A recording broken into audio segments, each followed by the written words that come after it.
मित्रांनो, अबोली या मालिकेच्या आजच्या भागामध्ये सर्वजण जेवायला बसलेले असतात. तेव्हा अंकुश काकांच्या बोलण्याचा विचार करत असतो. ते पाहून रमा अंकुशला, काय झालं, तू जेवत का नाहीस, असं विचारते. तेव्हा अंकुश रमाला, माझ्याकडून खूप मोठी चूक झाली आहे, आता ती चूक सुधारण्याची वेळ आली आहे, असं बोलतो. त्यावर आजी, कुठल्या केसचं टेन्शन आहे का, असा प्रश्न अंकुशला करते. त्यावर अंकुश होकार देत, मी एका व्यक्तीला गुन्हेगार ठरवून गरजेपेक्षा जास्त शिक्षा दिली, परंतु आता माझंच मला कळत नाही की आत्ता मी जे काही करणार आहे ते बरोबर आहे की नाही, असं बोलतो.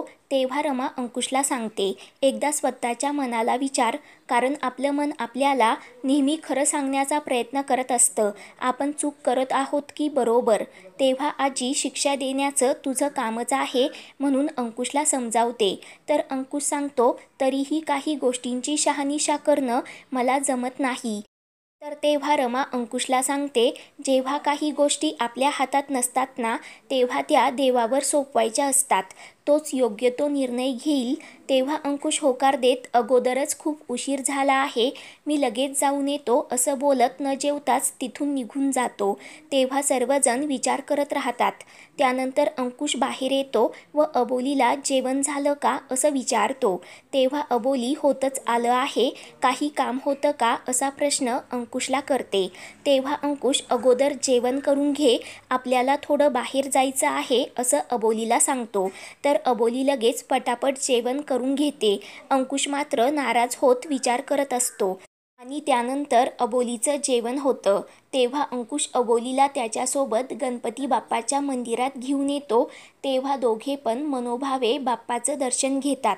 तेव्हा अबोली अंकुशला, थँक्यू, तुमच्यासोबत खूप छान वेळ गेला, मला छान वाटलं, म्हणून सांगते. तर तेव्हा अंकुश अबोलीकडे पाहून, तू कुठल्या मातीची बनली आहेस, एवढा संयम तुझ्यात कुठून येतो, आजपर्यंत मी तुला एवढा त्रास दिला, तुझ्याशी एवढं वाईट वागलो, तरीही तू एवढी नॉर्मल कशी वागू शकतेस, सर्व काही निमूटपणे सहन केलंस, कधी साधी तक्रारसुद्धा केली नाही. अबोली, आजपर्यंत तुला माझ्यामुळे खूप त्रास झाला आहे, परंतु मला तुला असं बघवत नव्हतं, मलाही खूप त्रास होत आहे, म्हणूनच आज मी एक ठरवलं आहे. आजपर्यंत तू जी सहनशीलता दाखवलीस त्यासाठी मी तुला काहीतरी देणार आहे. आणि जे दिल्यामुळे माझ्या मनावरचं ओझं हलकं होईल आणि तूही मुक्त होशील. तेव्हा अंकुश नेमकी काय बोलत आहे ते अबोलीला काही समजत नाही. ती अंकुशकडे पाहतच राहते.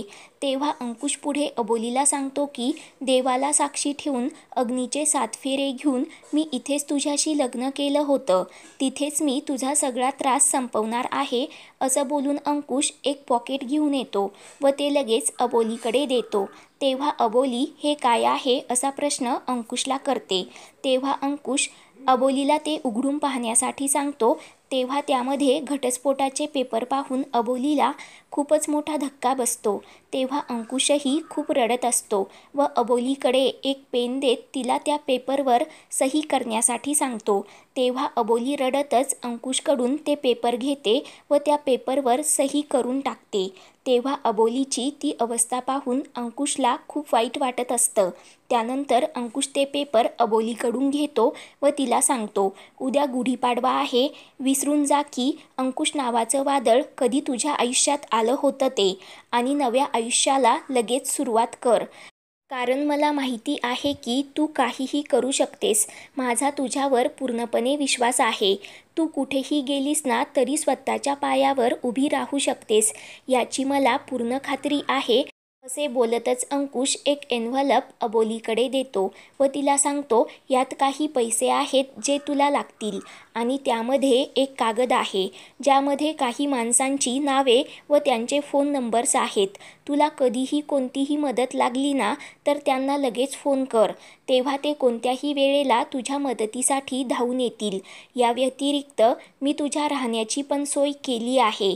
यापुढे तुला या अंकुश शिंदेची गरज लागणार नाही, उलट यापुढे तू या अंकुश शिंदेच्या त्रासातून मुक्त होशील, स्वतंत्र राहशील, असं बोलून अंकुश प्रेमाने अबोलीच्या डोक्यावर हात ठेवतो व तिला काळजी घेण्यासाठी सांगतो. तेव्हा ते सर्व काही पाहून अबोली मात्र खूप रडत असते. तिला काही समजत नाही. तर तेव्हा अंकुश देखील रडत रडत लगेच तिथून निघून जातो.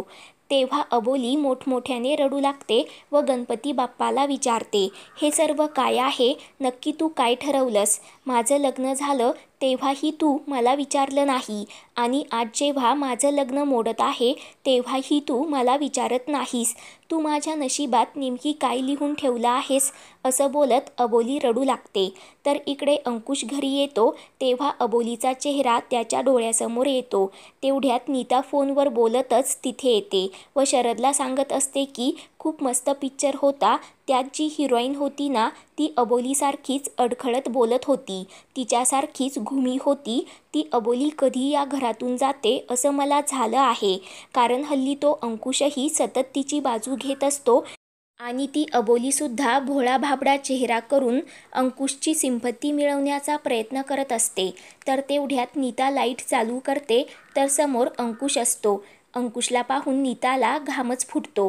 तेव्हा नीता लगेच फोन बंद करते व नाटक करत अंकुशजवळ जाऊन बसते व अंकुशला तू त्या अबोलीची अजिबात बाजू घेत जाऊ नकोस, ती खूप आतल्या गाठीची आहे असं अंकुशला सांगण्याचा प्रयत्न करते. तेव्हा अंकुश रागाने नीताला तू अबोलीबद्दल नाही बोललीस तर बरं होईल असं सांगतो. त्यानंतर अंकुश लगेच उठतो व कोण किती आतल्या गाठीचं आहे मला चांगलंच माहीत आहे असा डायलॉग नीताला देतो. तेव्हा ते ऐकून नीता घाबरते व नाटक करत म्हणजे तू त्या मुलीसाठी स्वतःच्या बहिणीसोबत असं बोलणार का, जिच्यामुळे आपल्या आईच्या तोंडाला काळं फासलं गेलं असं अंकुशला सांगते व अबोलीबद्दल कान भरवण्याचा प्रयत्न करते. तेव्हा ते ऐकून अंकुश नीताला धमकी देत बोलतो की यापुढे दुसऱ्यांच्या चुकांसाठी अबोलीला जबाबदार धरायचं नाही. आजपर्यंत अबोलीला आपल्यामुळे खूप त्रास झाला आहे, परंतु आता तसं होणार नाही, कारण आज मी अबोलीला कायमचं मुक्त केलं आहे या घरातून, तुमच्या नात्यातून आणि या कैदेतून. आजपासून ती पूर्णपणे स्वतंत्र आहे. मी अबोलीला डिवोर्स दिला आहे. तेव्हा ते ऐकून आजीला मोठा धक्काच बसतो. तर इकडे नीता खूपच खुश होते. तेव्हा अंकुश नीताला विचारतो, झालं ना तुझ्या मनासारखं? आता शरदरावांना फोन करून ही आनंदाची बातमी सांग. असं बोलून अंकुश तिथून निघून जातो.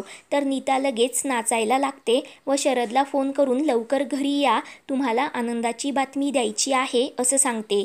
तर इकडे अबोली घरी येते तेव्हा नीता अगोदरच तिची बॅग पॅक करते व अबोलीला आता तू कुठे जाशील, अंकुशने तर तुला डिवोर्स दिला ना, मला तर धक्काच बसला असं नाटक करत सांगते. तर आजी ते सर्व पाहत असते. तर उद्याच्या भागामध्ये अबोली घर सोडून जात असते तेव्हा आजी तिला थांबवते व कानमंत्र देत अंकुशच्या घरावर राज्य करण्यासाठी सांगते. तर मित्रांनो, गुढीपाडव्याच्या मुहूर्तावर अबोली पुन्हा अंकुशच्या घरी जाते.